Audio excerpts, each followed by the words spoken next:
क्यूसैट प्रसारण की विज्ञान की कक्षा में आपका स्वागत है। आज पढ़ेंगे हम कक्षा 6 का लेसन नंबर 7 पौधों को जानिए भाग 2।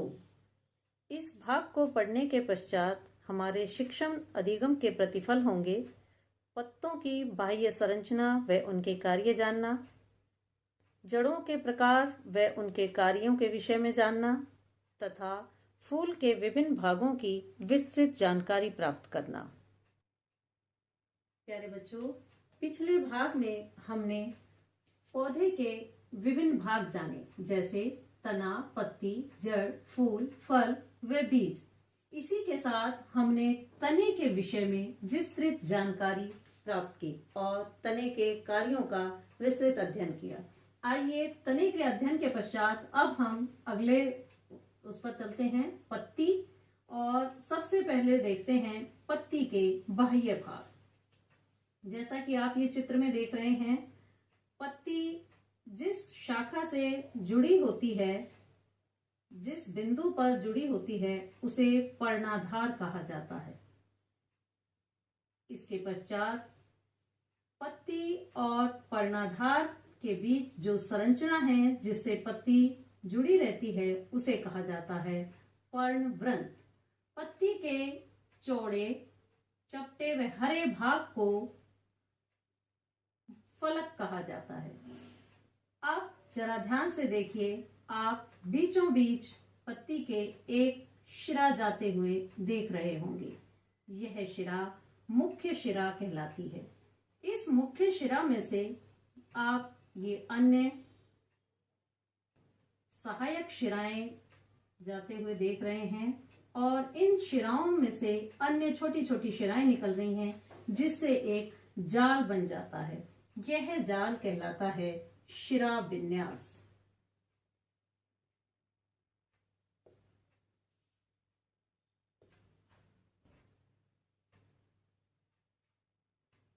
शिरा विन्यास दो प्रकार का होता है, जहां एक मुख्य शिरा होती है और उसमें से सहायक शिराएं निकलती हैं और एक जाल सा बना देती हैं। ऐसे शिरा विन्यास को कहा जाता है जालिका रूपी शिरा विन्यास।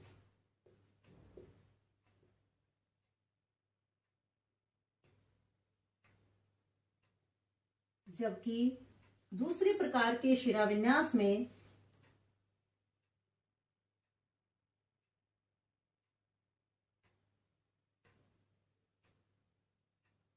बहुत सारी शिराएं एक दूसरे के समांतर निकलती हुई नजर आती हैं।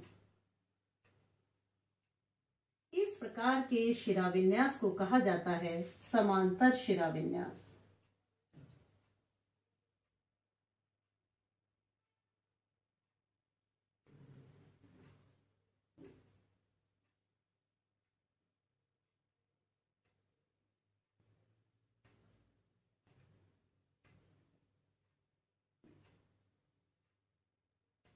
आइए इन दोनों के मध्य एक क्रियाकलाप के द्वारा अंतर समझने का प्रयत्न करते हैं। दो अलग अलग पत्तियां लीजिए, इन्हें एक सफेद कागज के नीचे दबा कर रखिए।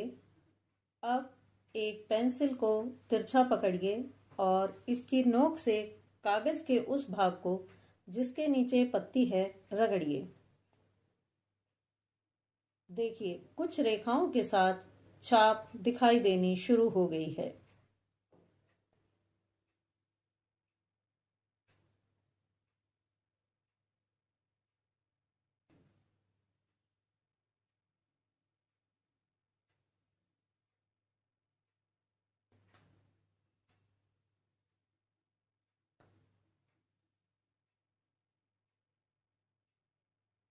पहले स्थान पर एक मध्य मोटी शिरा की छाप है तथा अन्य शिराओं के द्वारा बनाए गए जाल की छाप है। यह जालिका रूपी शिरा विन्यास कहलाता है।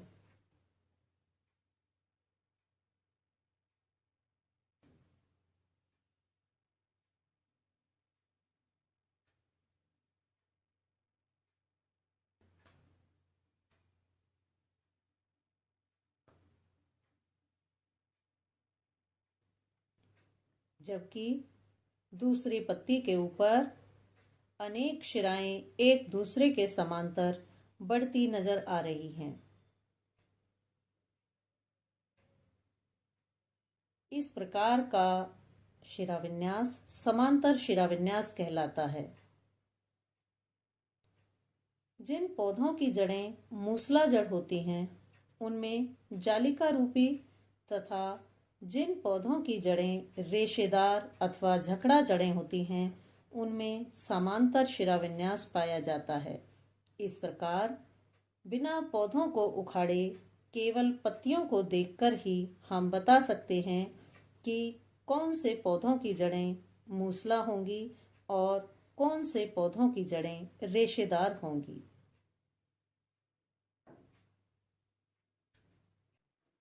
आइए अब पत्ती के विभिन्न कार्यों के बारे में अध्ययन करते हैं। पत्ती का पहला कार्य है वाष्पोत्सर्जन।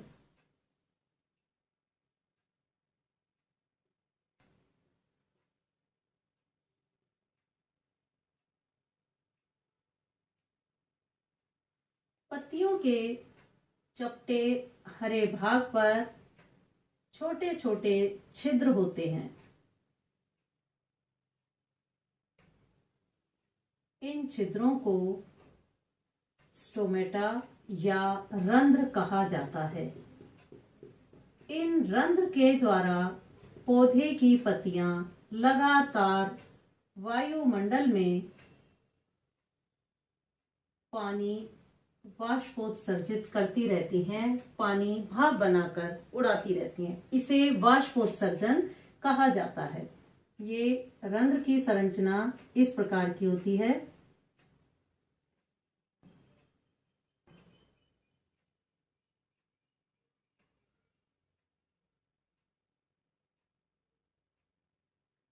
दिन में धूप के समय ये रंध्र खुल जाते हैं और इनके द्वारा पानी वाष्प बनकर उड़ता रहता है। इस वाष्पोत्सर्जन की प्रक्रिया के द्वारा पौधे के अंदर एक चूषण अभिकर्षण बल उत्पन्न होता है, जो कि जड़ों को मिट्टी से पानी और खनिज लवण के अवशोषण में सहायक होता है। इतना ही नहीं, यही चूषण अभिकर्षण बल तने से पत्तियों तक, या ये कहिए जड़ों से तने तक और तने से पौधे के प्रत्येक भाग तक पानी और खनिज लवण का संवहन करता है। तो ये है वाष्पोत्सर्जन। आइए अब हम इसे एक क्रियाकलाप के द्वारा देखते हैं। इस क्रियाकलाप को दिन के समय करना चाहिए जब धूप खिली हो। इस क्रियाकलाप के लिए हमें चाहिए स्वस्थ धूप में रखे हुए पौधे, 2 पॉलीथीन और बांधने के लिए धागा। किसी पौधे की पत्ती वाली शाखा को इस प्रकार से पॉलीथीन से ढक दीजिए, जबकि दूसरे पॉलीथीन की खाली थैली को भी बांध दीजिए। दोनों को धूप में रख दीजिए। ध्यानपूर्वक इसे देखिए।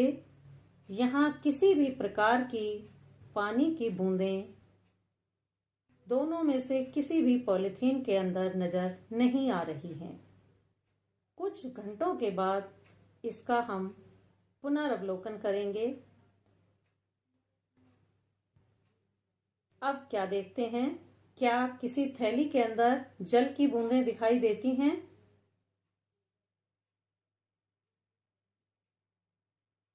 जिस थैली को पौधे के ऊपर बांधा हुआ था, इसमें जल की बूंदें नजर आ रही हैं। क्या आप बता सकते हैं यह बूंदें कहां से आई? जबकि जो खाली पॉलीथीन है, उसे भी हमने बांधा था, इसमें किसी भी प्रकार के जलवाष्प नहीं हैं। पत्ती के ऊपर ढके हुए पॉलीथीन के अंदर पानी की बूंदें पौधे के द्वारा किए गए वाष्पोत्सर्जन का परिणाम है। इस प्रक्रम में पौधे द्वारा बड़ी मात्रा में जल को वायुमंडल में छोड़ा जाता है। पत्ते का दूसरा कार्य है प्रकाश संश्लेषण।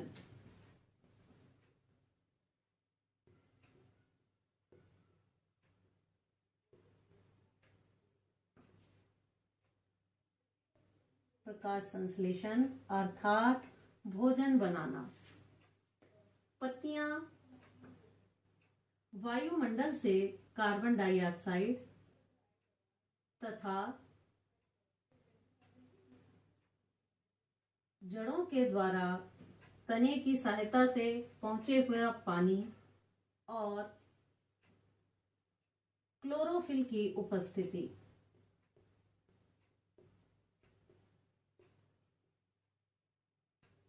क्लोरोफिल वही हरा पदार्थ है जो पौधे की पत्तियों को हरा रंग प्रदान करता है। इसे क्लोरोफिल या पर्णहरित भी कहा जाता है और इसी की सहायता से पौधे भोजन का निर्माण करते हैं। तो पौधे वायुमंडल से कार्बन डाइऑक्साइड लेते हैं, भूमि से उन्हें जड़ों की सहायता से पानी और खनिज लवण प्राप्त होता है तथा सूर्य की धूप, सूर्य की लाइट में वे मंड का निर्माण करते हैं।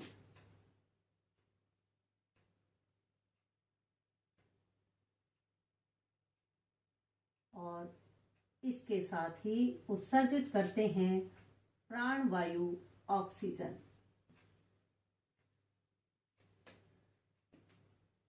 इसके पश्चात यह जो भोजन है यह पत्तियों में एकत्रित हो जाता है और पत्तियों से पूरे पौधे के प्रत्येक भाग तक वितरित होता है। आइए इसे भी हम एक क्रियाकलाप की सहायता से समझने का प्रयत्न करते हैं। एक परखनली में एक पत्ती रखिए तथा उसमें पर्याप्त मात्रा में स्प्रिट डालें जिससे पत्ती उसमें पूर्णतः डूबी रहे। अब इस परखनली को जल से आधे भरे बीकर में रखिए। बीकर को उस समय तक गर्म करना है जब तक पत्ती से हरा रंग पूरी तरह से बाहर नहीं निकलता। अब पत्ती को परखनली से सावधानी पूर्वक बाहर निकालिए तथा इसे जल से अच्छे से धोएं। अब इसे प्लेट में रखकर इस पर आयोडीन विलयन की कुछ बूंदें डालिए। आपने पार्ट 2 में भी आयोडीन से एक टेस्ट किया था, याद करिए कौन सा टेस्ट था भला वो? मंड के लिए। वही टेस्ट अब हम इस पत्ती पर कर रहे हैं।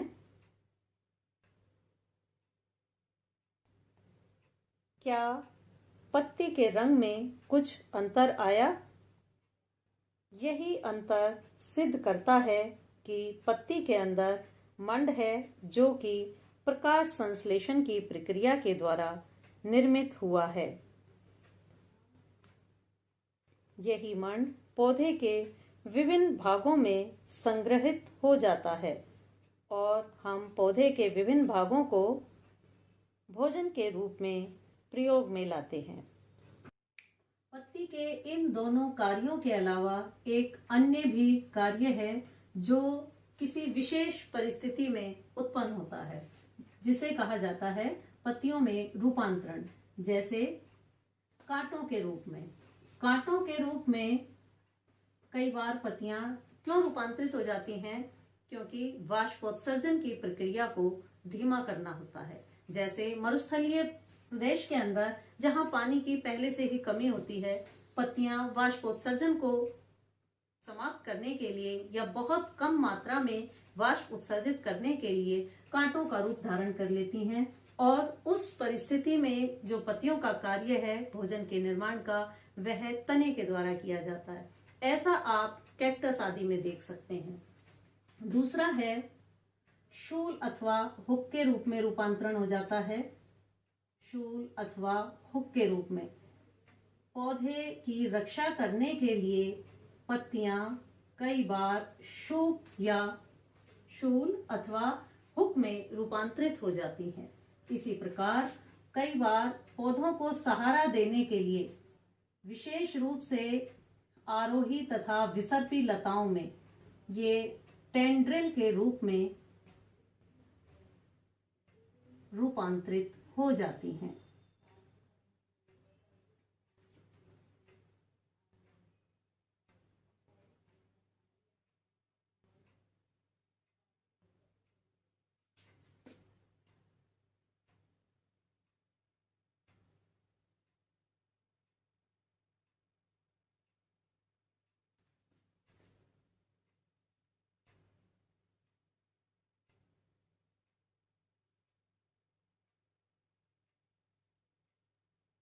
प्रकार से इन टेंड्रिल की सहायता से आरोही और विसर्पी लताएं किसी भी संरचना का सहारा लेकर आसानी से लिपट जाती हैं और वृद्धि करती हैं।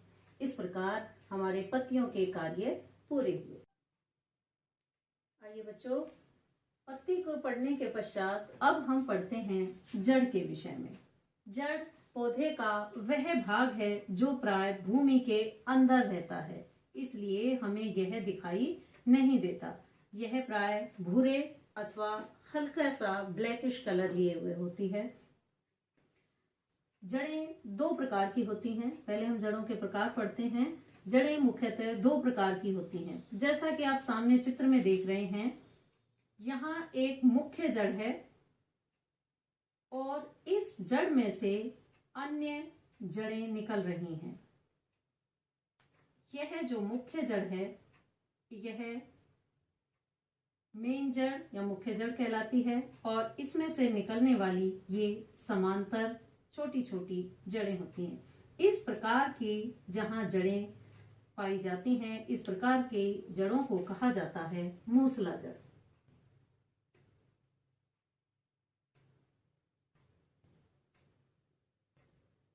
अभी हमने पत्तियों का अध्ययन करते समय पढ़ा था कि जिन पत्तियों के अंदर जालिका रूपी शिरा विन्यास होता है, वहां मूसला जड़ पाई जाती है। इसी के साथ ही दूसरे प्रकार की जो आप चित्र में देख रहे हैं, जहां तने का और जड़ का यह जो बिंदु है, इससे अनेक समांतर शिराएं निकलती हुई प्रतीत हो रही हैं। यहाँ कोई भी मुख्य जड़ नहीं है। एक समान लगभग आकार की ये जड़ें एक बिंदु से निकल रही हैं।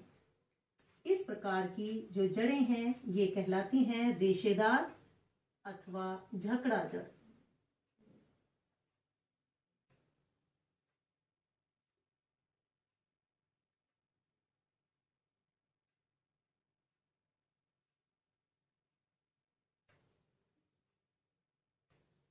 झकड़ा जड़ें जिन पौधों की पत्तियों में समांतर शिरा विन्यास होता है, वहां ये रेशेदार अथवा झकड़ा जड़ें पाई जाती हैं। इसी प्रकार से जो एक बीजपत्री बीज हैं, एक बीजपत्री बीजों के अंदर प्राय झकड़ा जड़ें पाई जाती हैं, जबकि जो द्विबीजपत्री उत्पन्न करने वाले पौधे हैं, उनके अंदर प्राय मूसला जड़ पाई जाती हैं।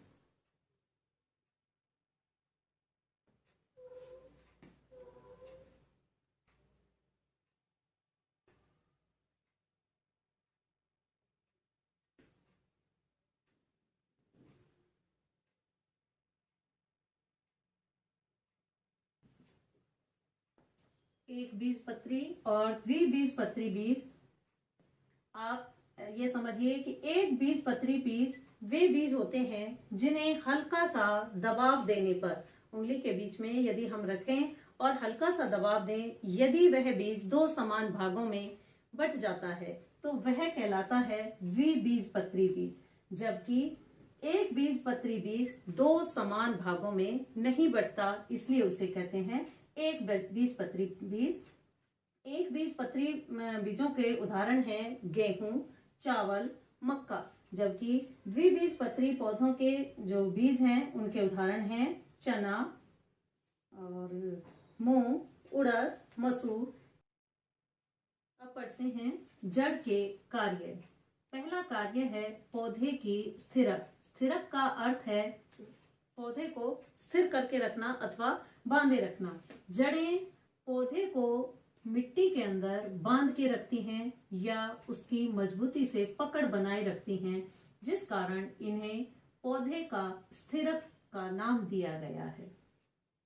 आइए एक क्रियाकलाप की सहायता से इस स्थिरक को समझने का प्रयत्न करते हैं। एक कटोरी में कुछ दालें रखिए। इन दालों को भिगोइए और ऊपर से रुई की सहायता से इन्हें ढक दीजिए। 2 से 3 दिन के बाद आप देखेंगे कि रुई में से बीज अंकुरित होकर नवोद्भिद बनने की तैयारी कर रहे हैं।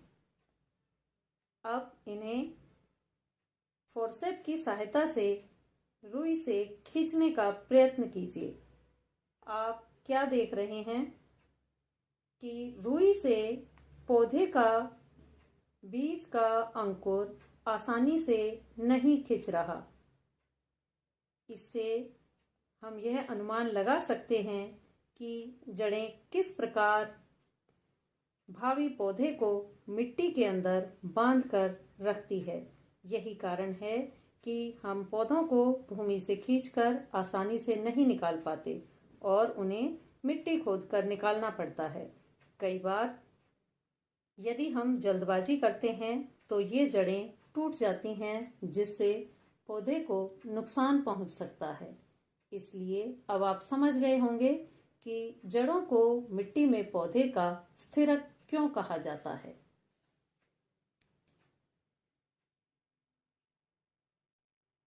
जड़ों का दूसरा कार्य है जल तथा खनिज लवणों का भूमि से अवशोषण। अभी हम पत्ती और तने के अध्ययन के समय पढ़ते आ रहे हैं कि भूमि से जल तथा खनिज लवणों को अवशोषित करने वाली संरचना जड़ है। तो यह किस प्रकार से जल तथा खनिज लवणों का अवशोषण करती है, आइए इसे भी हम एक क्रियाकलाप की सहायता से समझने का प्रयत्न करते हैं। किसी खरपतवार के एक जैसे 2 पौधे सावधानी से उखाड़िए। ध्यान रहे कि उनकी जड़ों को कोई नुकसान न पहुंचे। खरपतवार के एक जैसे ये पौधे 2 अलग अलग गमलों में मिट्टी में डालकर हमें लगाने हैं। एक पौधे को जड़ सहित हम एक गमले में लगा देते हैं, जबकि दूसरे पौधे की जड़ों को काट देते हैं। अब इस पौधे की जड़ों को काटने के पश्चात इसे हम दूसरे ग्लास अथवा गमले में लगा देते हैं। इनमें हम 4 से 5 दिन तक लगातार जल देंगे और फिर इनका अवलोकन करेंगे। आइए 4 दिन के पश्चात देखते हैं कि क्या ये दोनों पौधे स्वस्थ हैं। दोनों पौधों में नियमित रूप से पानी दिया गया, परंतु एक पौधा स्वस्थ है। यह वह पौधा है जिसमें जड़ थी, परंतु जिस पौधे में जड़ नहीं थी वह पौधा मर चुका है। तो इससे यह सिद्ध होता है कि जड़ ही पौधे की वह संरचना है जो भूमि से जल तथा खनिज लवणों का अवशोषण करती है। कुछ जड़ें भोजन का संग्रहण भी करती हैं, जैसे गाजर, मूली, शलजम,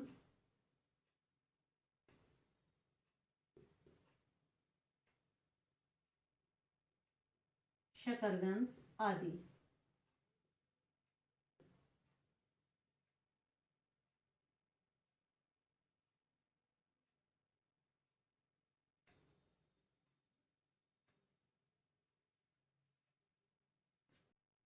प्यारे बच्चों, तना, पत्ती और जड़ के जानकारी प्राप्त करने के बाद आइए अब हम फूल के विभिन्न भागों का अध्ययन करते हैं।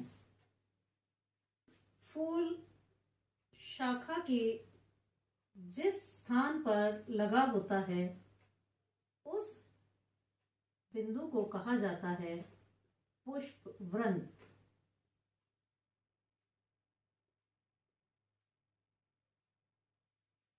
इसी प्रकार पुष्प जिस स्थान पर लगा होता है, अर्थात जिस आसन पर चिपका होता है, उसे कहा जाता है पुष्पासन।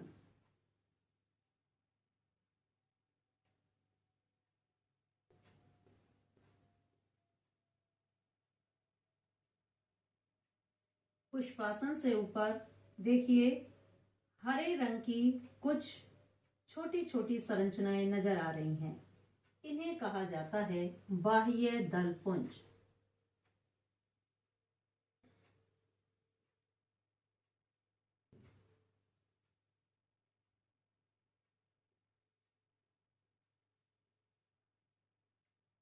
बाह्य दल पुंज एक पंक्ति में भी हो सकते हैं अथवा दो पंक्तियों में भी हो सकते हैं, जैसा कि गुड़हल के फूल में नजर आता है।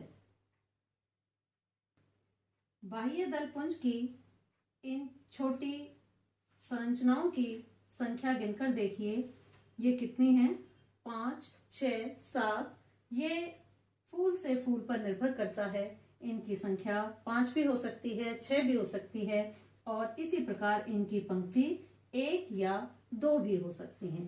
इसके पश्चात जो ये कलरफुल या जो रंगीन संरचना है, इसे कहा जाता है पंखुड़ी।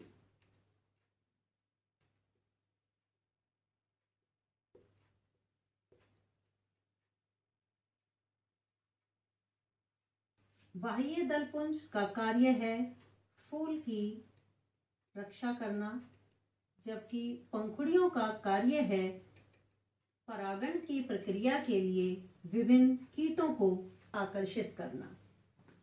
अब पौधे के फूल के जो दो मुख्य भाग हैं उन पर आते हैं। पहला भाग है नर जनन भाग अथवा पुंकेसर। ये जो आप संरचनाएं देख रहे हैं, इन्हें कहा जाता है पुंकेसर अथवा नर जनन भाग।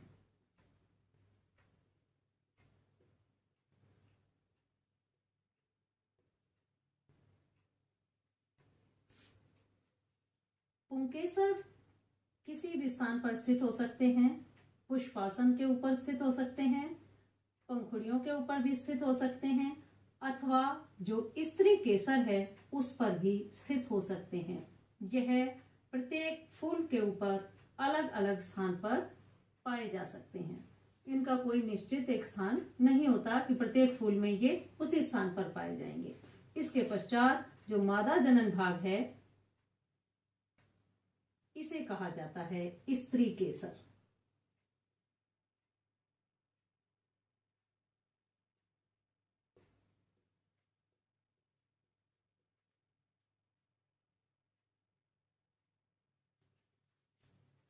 आइए स्त्री केसर और पुंकेसर को हम विस्तृत रूप से पढ़ते हैं।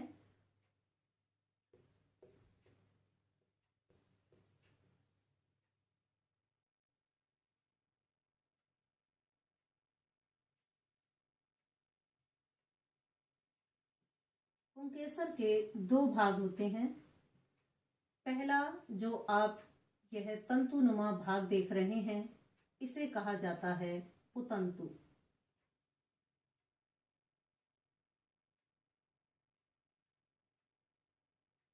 और इस पुतंतु के ऊपर जो आप यह टोपी जैसी संरचना दिखाई दे रही है, इस संरचना को कहा जाता है परागकोश।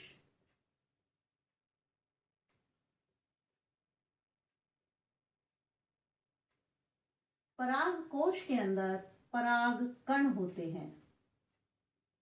यही पराग कण परागण की प्रक्रिया के द्वारा स्त्री केसर के वर्तिकाग्र पर पहुंचते हैं। यह प्रक्रिया परागण कहलाती है। स्त्री केसर के 3 भाग होते हैं।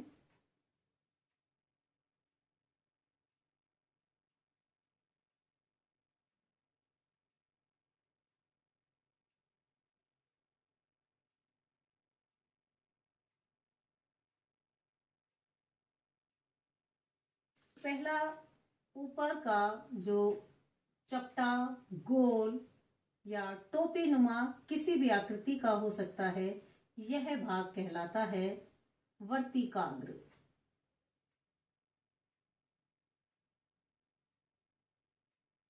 वर्तिकाग्र के पश्चात आता है एक पाइप नुमा संरचना और इसका नाम है वर्तिका।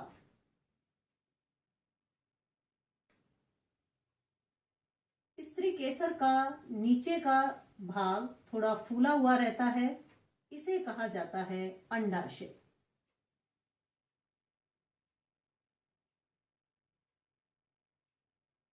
अंडाशय के अंदर ये जो आप छोटे छोटे दाने की सी संरचना देख रहे हैं, इन्हें कहा जाता है बीजांड।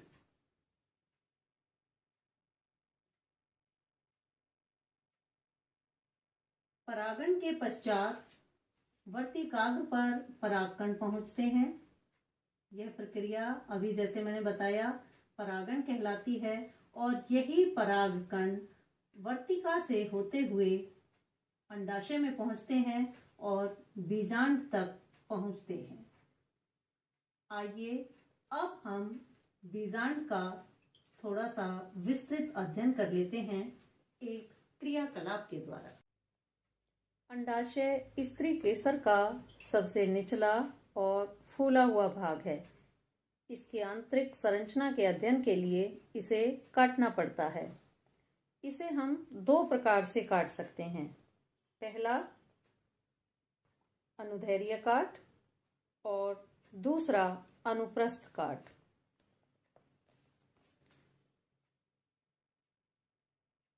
अनुप्रस्थ काट में हम अंडाशय को बीच से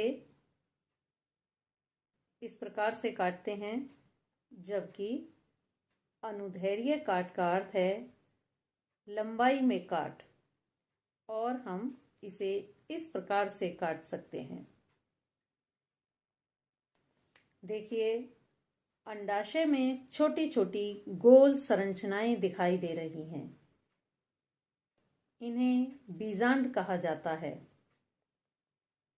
परागण के पश्चात निषेचन होता है और यही बीजांड निषेचन के पश्चात बीज का रूप धारण करती हैं। अंडाशय फूलकर धीरे धीरे पकने लगता है और फल का निर्माण करता है। बीज में ही भावी पौधा विकसित होता है। तो बच्चों, मुझे आशा है आप फूल के विषय में भली भांति जान चुके होंगे। फल और बीज के बारे में हम कक्षा 7 में अध्ययन करेंगे। और अब आपके लिए एक खूबसूरत सी एक्टिविटी है जो आपने स्वयं अपने घर पर करनी है। अपने आसपास किसी बगीचे में जाइए और वहां लगे हुए फूलों को ध्यान से देखिए। आप अपने स्कूल में लगे हुए फूलों का भी अवलोकन कर सकते हैं।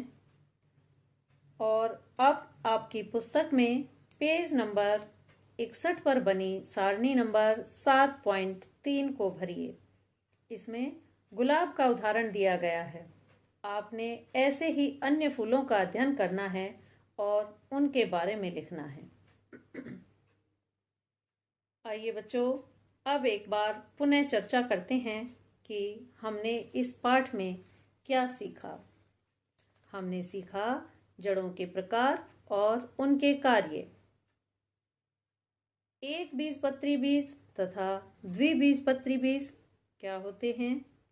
तीसरा हमने सीखा पत्ती के भाग, उसमें उपस्थित शिराविन्यास तथा पत्ती के कार्य जो क्या क्या थे, बाष्पोत्सर्जन, प्रकाश संश्लेषण और भोजन का भंडारण करना, तथा विशेष परिस्थितियों में पौधे की रक्षा करना और उसे बढ़ने के लिए सहारा देना। और अंत में हमने पढ़ा फूल के भाग। तो बच्चों, अब आपको जो क्रियाकलाप दिए गए हैं उन्हें स्वयं करिए और अपनी एक सुंदर सी स्क्रैप बुक में चिपकाइए। धन्यवाद।